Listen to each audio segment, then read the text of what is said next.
കൊച്ചി നഗരത്തിലും ഈ പ്രത്യേകിച്ച് ഓണക്കാലം കൂടിയായതുകൊണ്ട് ഗതാഗതക്കുരുക്ക് കഴിഞ്ഞ 3-4 ദിവസങ്ങളെ കാര്യമായിട്ട് അനുഭവപ്പെടുന്നു. ഈ കാര്യത്തിൽ പുതിയ നിർദ്ദേശവുമായി ഹൈക്കോടതി ഇന്നലെ രംഗത്ത് വന്നു.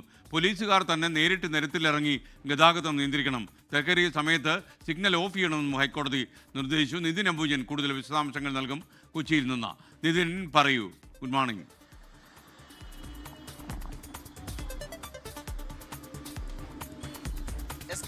രൂക്ഷമായ ഗതാഗതക്കുരുക്കാണ് കൊച്ചി നഗരത്തിൽ അനുഭവപ്പെടാറ്. രാവിലെ അതും പീക്ക് സമയങ്ങളിൽ വലിയ ഗതാഗതക്കുരുക്ക് അനുഭവപ്പെടാറുണ്ട്. ഞാനിപ്പോൾ നിൽക്കുന്ന സ്ഥലത്തും അതിഭീകരമായൊരു ഗതാഗതക്കുരുക്ക് ഇപ്പോൾ ഈ നഗരത്തിന്റെ ഇവിടെ നമുക്ക് കാണാം. ഞാനിപ്പോൾ ഇടപ്പള്ളി ഭാഗത്താണ് ഉള്ളത്.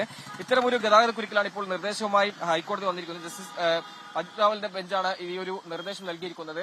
പ്രധാനമായി പറഞ്ഞിരിക്കുന്നത് ഈ ഗ്രീൻ സിഗ്നലൊക്കെ തന്നെ വരുമ്പോൾ അതും ഏതാണ്ട് വളരെ ചുരുക്ക സെക്കൻഡുകൾക്ക് മാത്രമേ ഗ്രീൻ സിഗ്നൽ ലഭിക്കുന്നുള്ളൂ.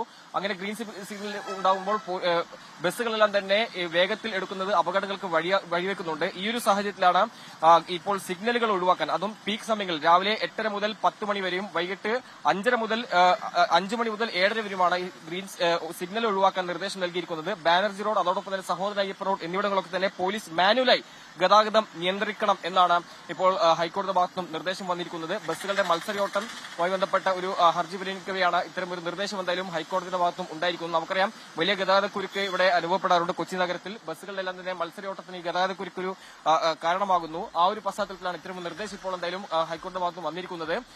ബാനർജി റോഡ്, അതോടൊപ്പം തന്നെ സഹോദര അയ്യപ്പ റോഡ് എന്നിവിടങ്ങളൊക്കെ തന്നെ പോലീസ് മാനുവലായി തന്നെ ഈ ഗതാഗതം നിയന്ത്രിക്കണമെന്ന നിർദ്ദേശമാണ് ഇപ്പോൾ ഹൈക്കോടതി ഭാഗത്തും ഉണ്ടായിരിക്കുന്നത്. SKN. ലോകത്തെവിടെയായാലും ഏത് സമയത്തും 24 വാർത്തകളും ഓഗ്മെന്റഡ് റിയാലിറ്റി പാക്കേജുകളും എക്സ്പ്ലെയിനറുകളും വിശദമായി കാണാൻ ഞങ്ങളുടെ യൂട്യൂബ് ചാനൽ നിങ്ങൾക്ക് സബ്സ്ക്രൈബ് ചെയ്യാം.